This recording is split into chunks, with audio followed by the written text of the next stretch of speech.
দ্বারাতেই যেন আল্লাহ রিজিক দেয়। আপনার দ্বারাতে আল্লাহ রিজিক দিল।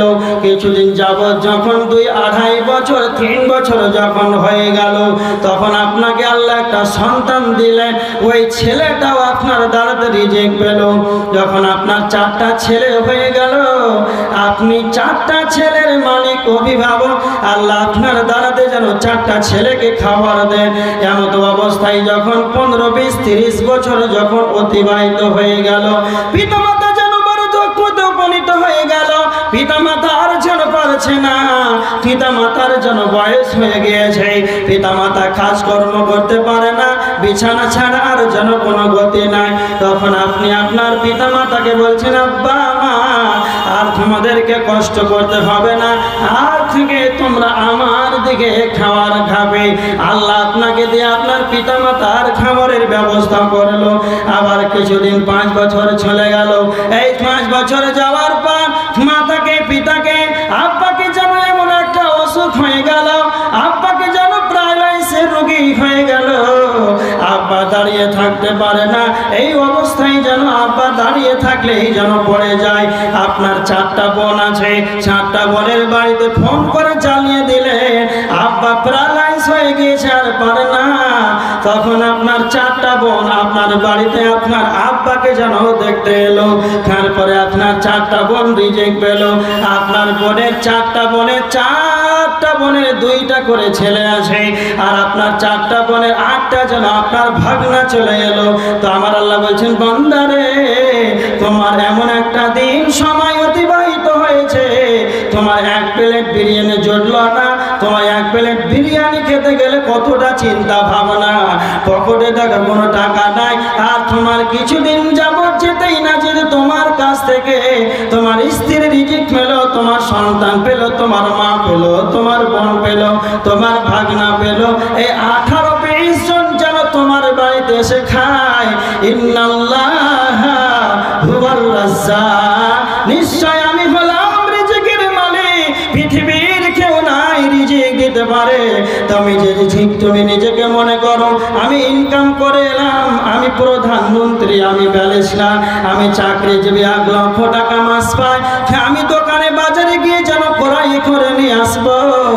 আপনি কি একবার চিন্তা ভাবনা করেছেন, যখন আপনি জমিতে গেলে ধানটাকে নিয়ে গেলে আপনি ছিটিয়ে দিলেন, গমটাকে ছিটিয়ে দিলেন, ওই গমের গাছটাকে কে তৈরি করলো?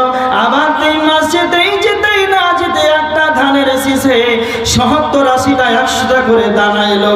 এইগুলো দিল কে? তোমার টাকা থাকলেই পাওয়া যাবে না, টাকা থাকলেই যে পাওয়া যাবে এটা নয়, স্বয়ং আমার রিজিকের ব্যবস্থা করেছেন। এই জন্য আমার আল্লাহ বলেছেন, ওয়ামা মিন দাব্বাতিন ফিল আরদি ইল্লা আলাল্লাহি রিজকুহা। পৃথিবীর বুকে এমন কোন প্রাণী নাই যে রিজিকের দায়িত্ব আমার কাছে নাই। কি বুঝতে পারলেন?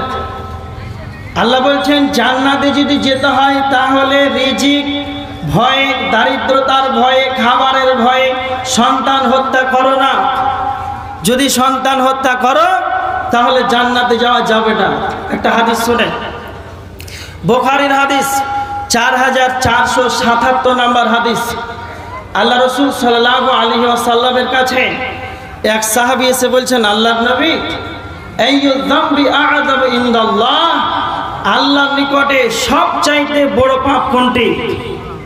তখন আল্লাহ রাসূল বললেন, আল্লাহর সঙ্গে শিরক করা সবচাইতে বড় পাপ। তখন সাহাবীটি বললেন, হ্যাঁ, আল্লাহর সঙ্গে শিরক করা এটাই তো সবচাইতে বড় পাপ। তখন সাহাবীটি আবার বলছেন, সুম্মা আইয়ুন, তারপরে কোনটি আল্লাহ নবী? তারপরে কোনটি সবচাইতে বড় মহাপাপ?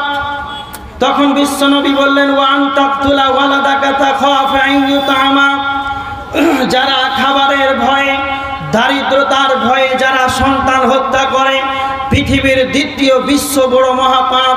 পৃথিবীতে সবচাইতে 1 নাম্বার, প্রথম নাম্বার বড় পাপ হচ্ছে আল্লাহর সঙ্গে অন্য কাউকে অংশীদার করা। দ্বিতীয়তম বড় বৃহত্তম বড় পাপ হচ্ছে দারিদ্রতার ভয়ে সন্তানকে হত্যা করা এটা হচ্ছে পৃথিবীতে দ্বিতীয় বড় মহাপাপ। এই জন্য আল্লাহ বলেছেন জান্নাতে যদি যেতে হয় তাহলে সন্তান হত্যা করা যাবে না, সন্তানকে মারো না। তাহলে আপনি একবার ভাবেন তো, চিন্তা ভাবনা করেন কি করে একটা মানুষকে কিভাবে মানুষ হত্যা করে দিতে পারে, এটা হারাম। এই জন্য আমার আল্লাহ বলেছেন সন্তান হত্যা করা যাবে না। জান্নাতে যদি যেতে হয় তাহলে সন্তান হত্যা করা যাবে না। দারিদ্রতার ভয়ে সন্তান তোমরা হত্যা করিও না। তারপরে আমার আল্লাহ 4 নম্বরে বলেছেন ওয়ালা তাকরাবুল ফাওয়াহিশা মা যাহারা মিনহা ওয়া মা বাতান। আল্লাহ বলেছেন নাম্বার 4, জান্নাতে যদি যেতে হয় তাহলে তোমরা ফাহিশা আর কাজের কাছে যাবে না। ফাহিশা কাকে বলা হয়? নীলতা, বেহায়াপনা, অশ্লীলতা। ফাহিশা কাকে বলা হয়? পৃথিবীর বুকে যতগুলো পাপের আখড়া আছে, পৃথিবীর বুকে তাস, জুয়া, লুডু, ক্যারম বোর্ড, জিনা, ব্যভিচার, ভিডিওর হল, ফিল্ম, সিনেমা, এক মাথায় টোটালটাই যতগুলো পাপের বস্তু আছে, আল্লাহ একটাই কথা ব্যবহার করেছে, তোমরা ফাহিশার কাজের কাছেও যাবে না। যেখানে নাম চলবে